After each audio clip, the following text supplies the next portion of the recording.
Good morning, everyone, and welcome back to Sugar Mama's Fireplay podcast. I am financial planner Canna Campbell. A very quick reminder to please make sure that you read and refer to the general advice disclaimer and my financial planning license details. Please note that in any of my content, whether it be a podcast, a YouTube video, or a blog post, or something you simply see on my Instagram account, please know that nothing is ever personal advice or product advice. It's purely educationally based. And if you ever have any questions, I always recommend reaching out to a qualified and licensed financial planner so that you're always making the best decisions for you and your financial future.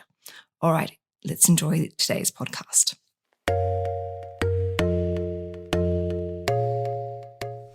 Hi, everyone. Welcome back. I am Canna Campbell from Sugar Mama TV. Quite often when we're going through a stressful time or a financially stressful time, we can feel really alone. We can be filled with fear, anxiety, and feel just simply overwhelmed and not know where to start and think that we're never going to come out the other side. But when you hear someone else's story, someone else who has been where you are currently right now, and they share with you that they got through the other side and how they got through the other side, and they let you know that there is light at the end of the tunnel and that you can do it too.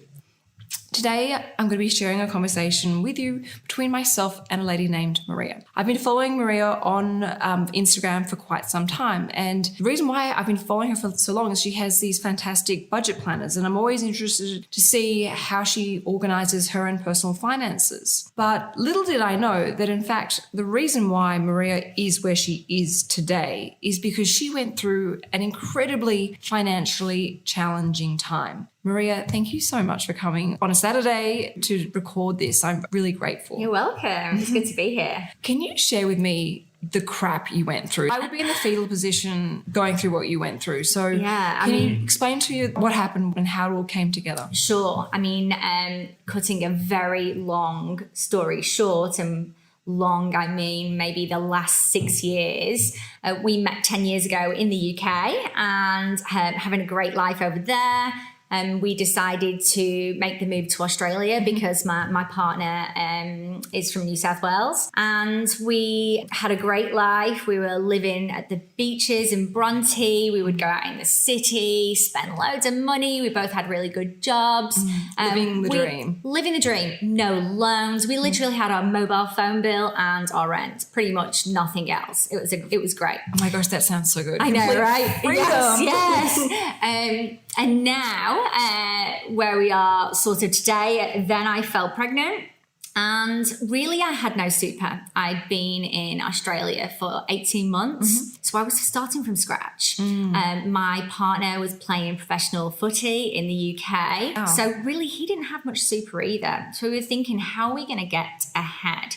So we decided to buy a parcel of land in Western Sydney. And we decided to build a duplex. So the plan was that we would live in one side and we would rent the other side out. And we figured out that, sort of doing all our math, that the rent from the other side would actually pay our mortgage, which would then leave us, room to spend our money on other things and investing. That's a really creative idea, and I know people who've done that and it's worked really well, and you've basically buy an asset and you add a lot of value to it because, as you say, you've got now two houses on the one block of land and one helps pay for the other. Yeah, absolutely. So it makes a lot of sense. We looked at doing a few different things, putting the granny flat on, but this is a really good block of land.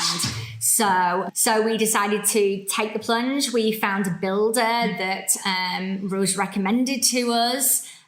We looked at his work. We thought, he's the one. And what swayed us was he said he could do it quickly. And at the time I was 4 months pregnant and I wanted to move into it before I had the baby. Fair enough. That's your nesting time. Absolutely. Definitely. Very important message. Absolutely. So, but that's pretty much where it all went wrong. So the first hurdle was when you build a house, your builder has to have something called homeowners warranty insurance. So should anything happen or, you can claim through his insurance or her he wanted to lower the value of the insurance, and my financial advisor said, no, like, don't let him do that. You know, this is how much it's going to cost to build your house. This is what the value of the insurance would be. Anyway, builder went along with it. Bit by bit, windows would be being put in the wrong place. The roof height wasn't right. So I felt that this time I was on maternity leave. We are living with my in-laws. Oh, that's stressful. Yeah, I mean, like super helpful because we were paying a mortgage on a construction and, you know, we could only afford to do one or the other at the time. So I felt that my whole maternity leave was taken up with driving down to the land every day, and every day I would get there, I would see something else that was wrong. It was just so stressful. And I think, you know, at a time, your emotions are heightened with just having a baby and sleep deprivation. You know, lesser money because I wasn't working. My living with the in-laws. Yeah, it just everything. We had our own bedroom, and, you know, as much as I appreciate so much sort of living with them, you know, he would maybe come home from work and, you know, sometimes you'd just want to cry because you're like, this is just not working out, but you couldn't really do that. I would have been a basket case. I would have been in floods of tears every day. So So what was supposed to be a 4-month project, it got to the 1 year mark and things still weren't any better. We went through council.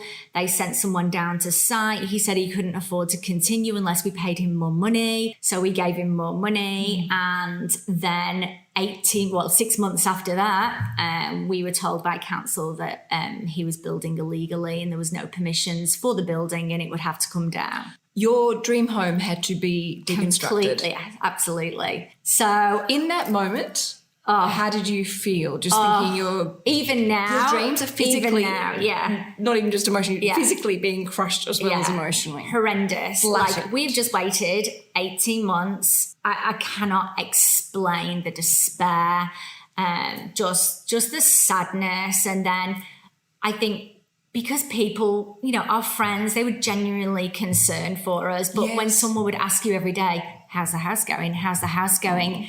You're just like, I just don't want to talk about the house anymore. Like, you know, we were already starting then to think, how are we going to do this? What are we going to do next? We went to see a lawyer, and within the first week, we had our first $15,000 bill. Literally. Oh, wow. So that's when it started. And I think because we had paid the builder already $180,000, which we had on a loan, as well as we had the land on a loan as well. And we were like, what are we going to do? Are we going to fight this? Because we've paid him $180,000. Like, we haven't done anything wrong, and he's always saying, I'll put it right for you, but he just never did. Oh gosh. Okay, so you have a loan for this house that's basically just being pulled apart now, going back to ground zero.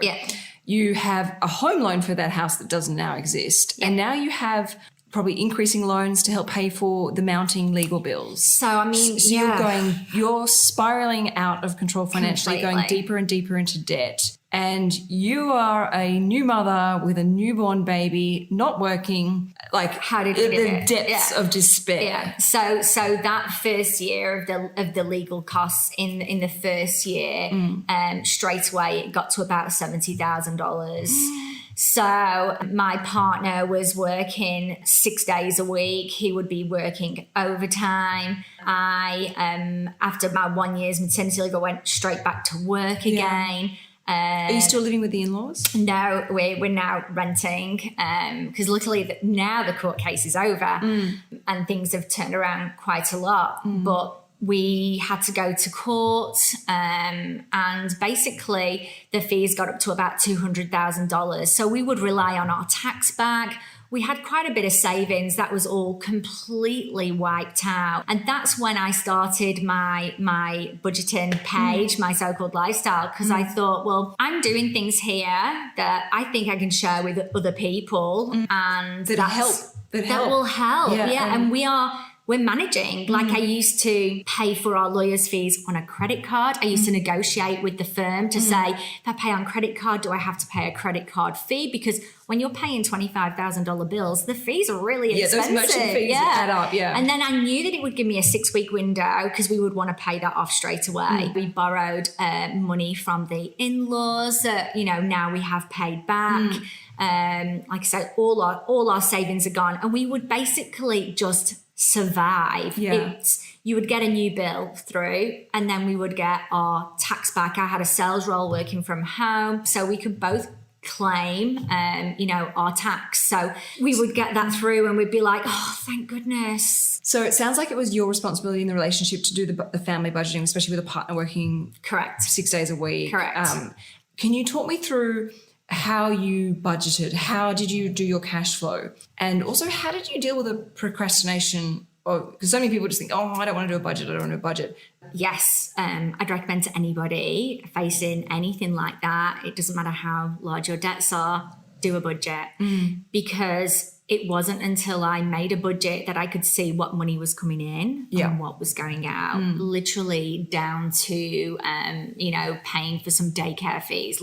Everything went down on paper. I would always put in the budget another $3,000 every month that had to go towards legal fees. Yeah. So even if we didn't get any bills through for a few months, then that would always be totting up, waiting for the next bill to come through. So you're almost like a traffic control director Yeah. in going, all right, we've got this money coming here. I must shift it over there for when that's due. That's correct. Absolutely. I was always shifting things around. I would be ringing all my bill providers. Either can I change the date? Can I go on a new plan? What can you do for me? That's a really big one, particularly with the utility providers, I find, because so often we're on an old expired contract. And if you call up, for example, your energy company and say, look, what promotions do you have going on? I'm thinking of leaving. What special offers? Or can you check the usage and see if there's a better plan for me? Or if I pay monthly instead of quarterly, do I get a discount? Absolutely. It's amazing. You think, it's only a small saving. When you think about it across the year, there's $200 or $300 easily back in your pocket. But we become so complacent and we procrastinate, put it later. One of my big things is mobile phones. So people are paying monthly plans at the end of their 2 years. You've paid your phone off, everything. People are still continuing to pay their $90 a month when really you can just go to a SIM-only plan and maybe pay like $35 a month. Yeah. Like it's just knowing and researching. And I felt like during the whole 4.5 years when we were going through our court case, every day I was finding something new. For example, the New South Wales government fuel checker. So I could buy fuel at my local station or I could drive 1K down the road and I might save $20. And people underestimate how this really does add up and really does make a difference. And that's, when you're directing money and you're on such a tight budget, this is what you've got to do to get through. Absolutely. It's not beneath anyone. Yeah. And I suppose, I like beauty and, clothes, and I just found different ways to adapt. Like I would go to the hairdressers and I would say to her, well, I'm going to leave with wet hair today and I'll blow dry it at home because I knew a blow dry was going to cost me more money. Or I would go to a wedding and I'd be on YouTube trying to figure out how to do like updos. So I would do my own rather than go to the hairdressers and get it done. So I actually do the same. I've learned how to do my own makeup through YouTube. I've learned how to style my hair. Yeah.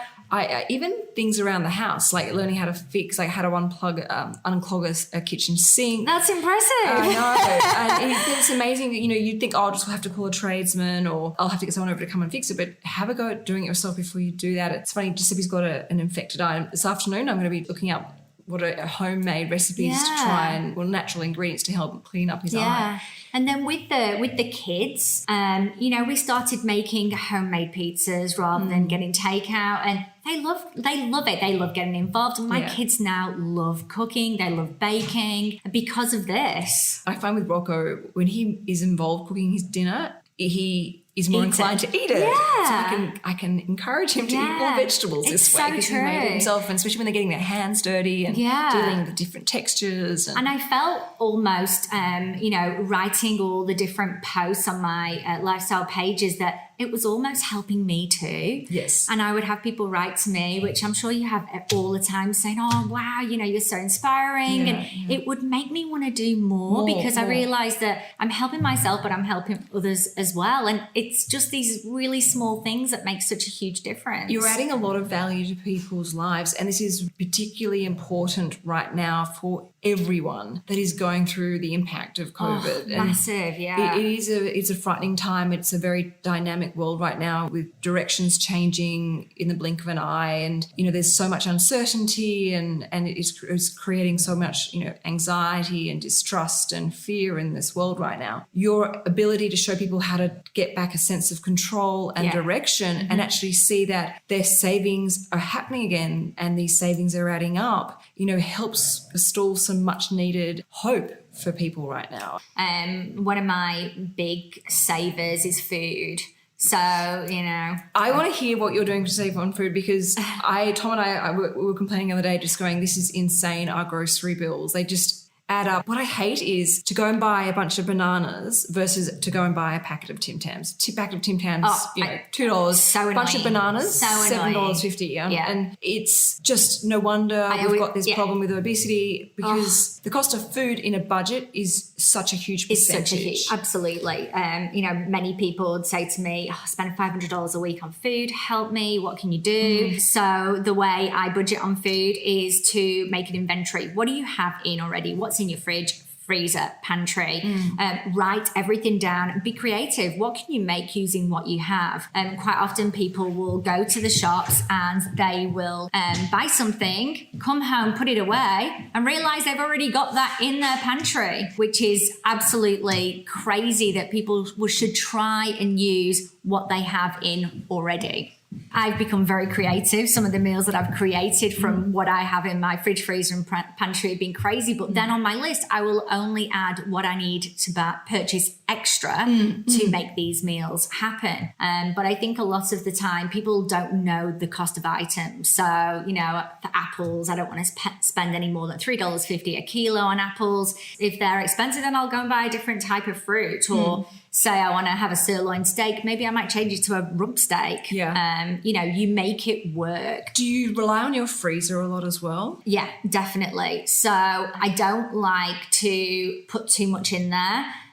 People always say to me, I bought 5 of them because they were on special. And I say, well, they'll be on special again in maybe 3 weeks time. So don't go crazy with stocking your freezer up. But definitely use your freezer for leftovers, or if you're buying 2 kilos of mince that you might want to make 3 different meals, you might want to make a chili con carne, you might want to make a bolognese, then you can freeze that and put it in for a quick meal one night. So definitely use a freezer, and frozen vegetables too, because they're just as good. It's funny you say chili con carne because it's one of those meals that I rely on to get me through a tight week, because I can fill it up with lots of vegetables and also things like kidney beans, which are also not only good for you, but really nutritious and fulfilling. Yeah. Absolutely. And then takeaways, sometimes we pick up the $5 Domino pizzas, or, I'll make homemade style KFC for the kids. There's always ways to be creative with food. And even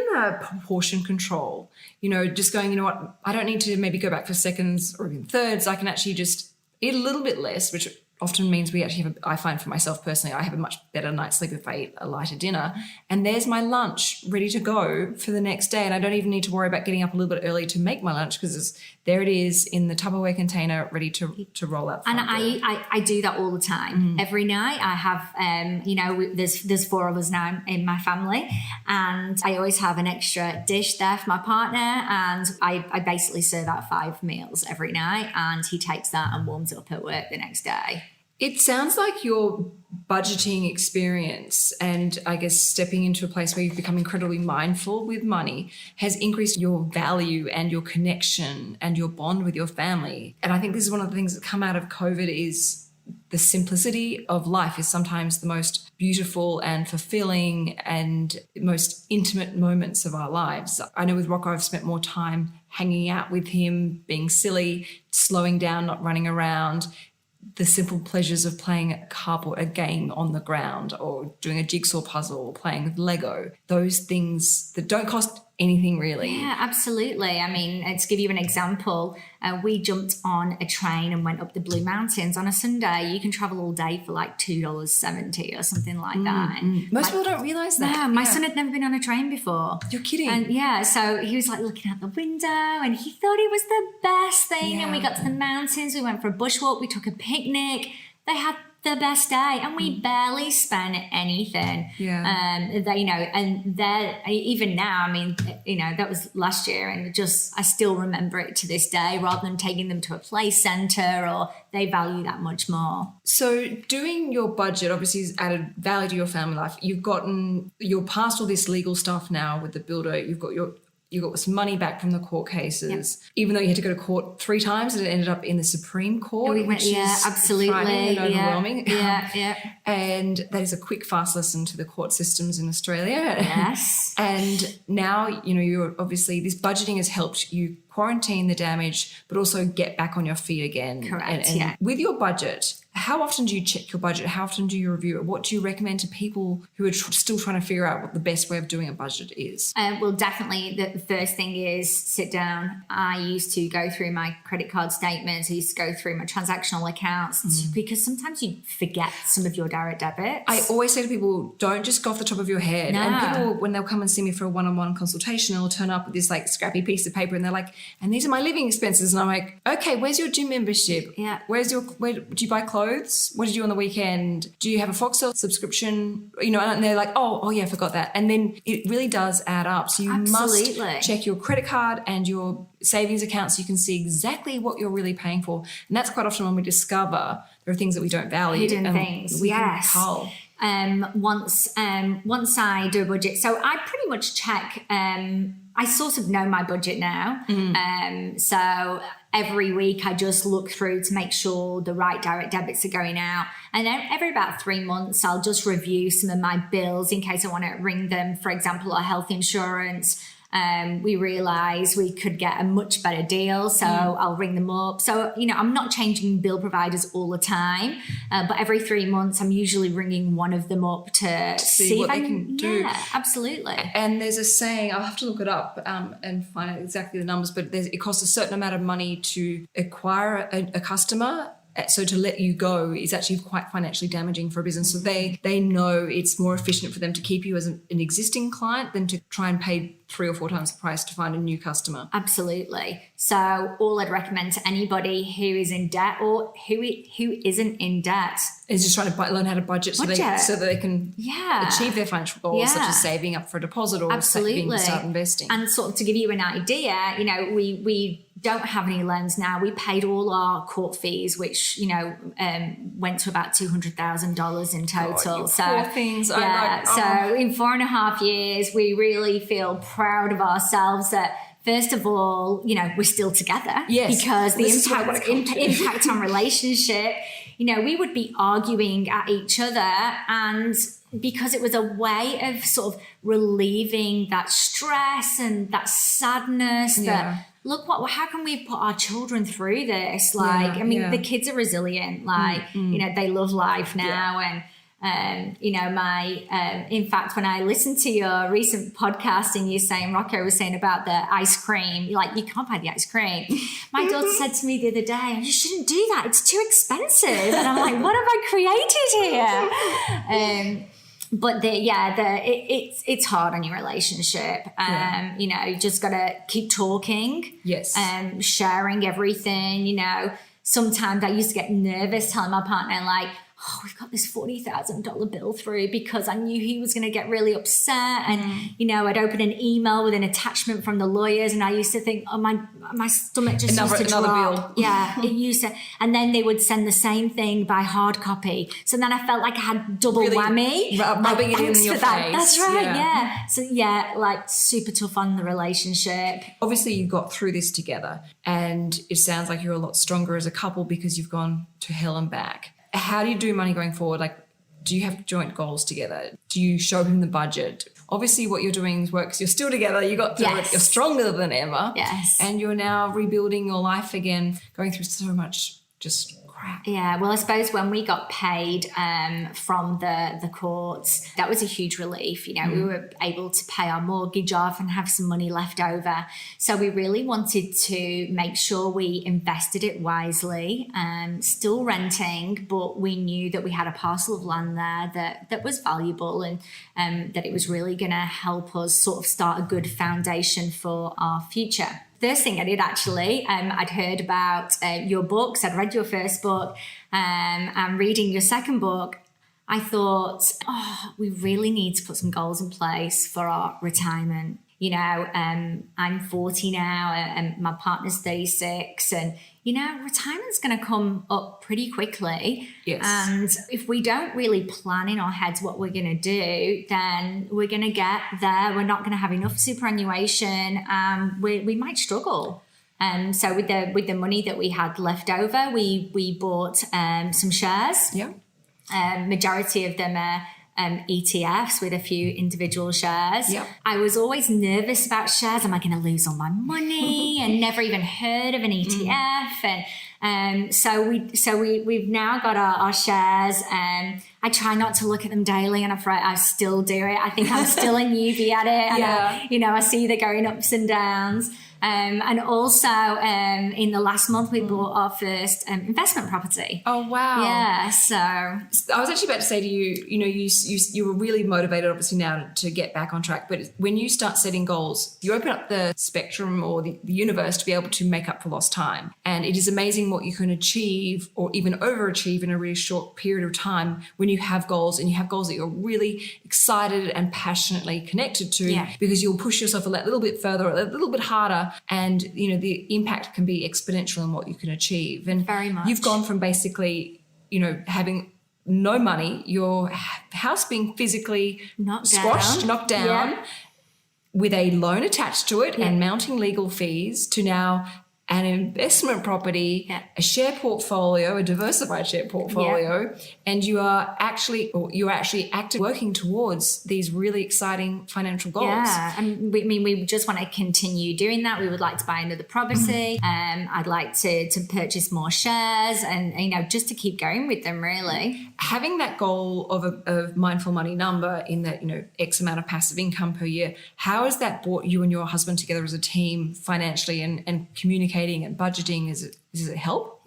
Definitely. I think what he would just leave me to it. But I made him read both your book and Peter Thornhill's book, just to try and make him understand where I was coming from and why we had to have this number. Yeah.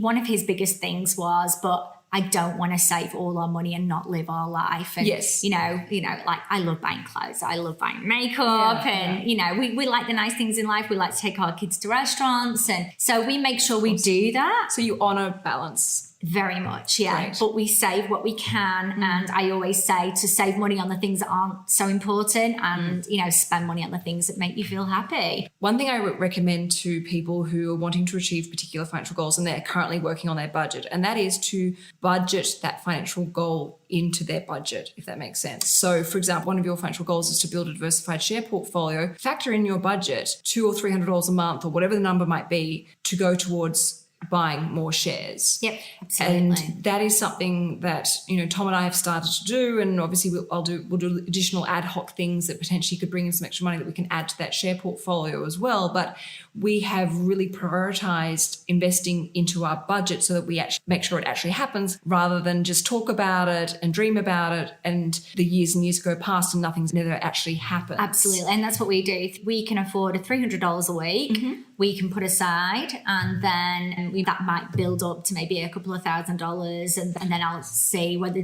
I want to add on to what I've got already, or whether there's something else that excites us. So yeah, I definitely agree with that. And it's the other thing, it's funny that I relate to as well with what you're saying about your husband. I do all the finances in the family. But which makes sense. Yeah.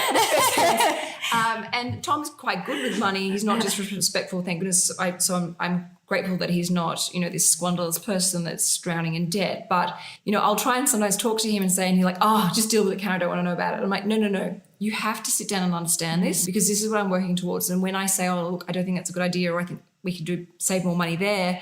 I need you to understand that this is actually what I'm working towards, and this is what it will mean. We'll save this much money off our home loan if we could do this. And it means we'll be able to potentially retire 2 or 3 years earlier if we do this. And when I start to show him about what I'm trying to build, he's then happy to sit down and listen to what I have to say. And a lot of people will ask me, how do you get your partner on the same page? And that's my answer is talk about what your goals and dreams are, what you want to achieve, because then you'll inspire them and get them excited about the future, and they'll want to help be a part of making that actually happen. Very true. Even at the moment we're house hunting, and I saw a house, and my partner, who, he is also great with money, he just said to me, but if we go for that house, you're not going to be able to retire when you want to retire. And I was like, oh, great. Like, it's rubbing off. He's doing the same thing. Yeah, definitely. I mean, unfortunately for us, at the end of last year, I was made redundant from a job I'd been in for 8 years.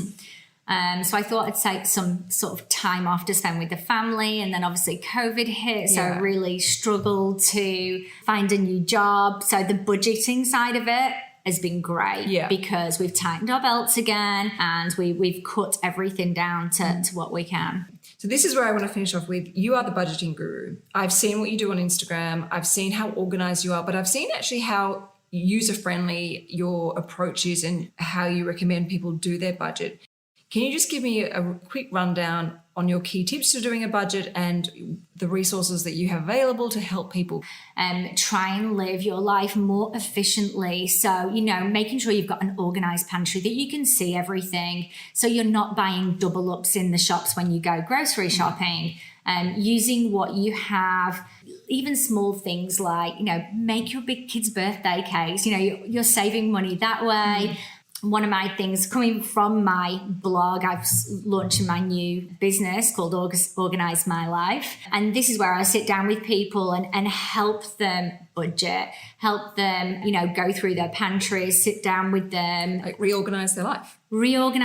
That's correct. Going through their wardrobes. You've got all these clothes in here, but you wear these particular things. Don't be buying lots of cheap stuff. Just buy some real quality items. Stuff that's going to last. And have a capsule wardrobe. So you help people with all of these things. Yeah, absolutely. And do you help people declutter and then sell those things to the secondhand economy to raise some extra cash? Absolutely. It's all the things that I've been talking about and preaching about for the last 3 years. I've eventually being made redundant, it's given me the opportunity to create this new business and a new venture for myself, which I'm so excited about. So it's given you the time now to go and help people and do all the things that got you out of this really nasty, very expensive mess with this builder that completely, I don't say screwed you over. I don't know if I could say screwed you over on a podcast, but and you can now do this, and the proof is in the pudding. This works. This got you through this horrendous time, this horrendous experience, expensive experience, because budgeting works. All right. Well, look, for the listeners out there, where can people access your information? Where can people access your help? Because there are a lot of people I know out there who will be like, yes, come and help me declutter my life, help me list this stuff on the secondhand economy, help me fix my finances and get me back on track again. Yeah, absolutely. So I have a website. It's called organizemylife.com.au. And also on Facebook and Instagram, it's My So-Called Lifestyle, where I do regular posts about budgeting, how they can save money, and general lifestyle hacks. Oh, that's what people need right now. That's what we all need right now. And even people who are not as impacted by COVID, they've been lucky in just simply the industry they work for or just luck. This is still very important for everyone right now. And also, how much better does it feel living a life more organized and with less stuff and clutter around? Leading a more minimalist life almost is quite empowering, and certainly for myself, I'm so excited about the future and that we're creating a great future for our family as well. Well, we create the space for these exciting things in our lives. Absolutely. It puts a spark back into our life, a spring back into our step. So true. So valuable. Yes. Well, your advice and your hacks and your story has been so helpful. So thank you so much. Everyone, thank you for listening. I will put all the details in the copy of this podcast. Of course, please feel to reach out to either of us. And of course, if you have time, please leave a rating and a review and make sure you're subscribed. Thanks for listening.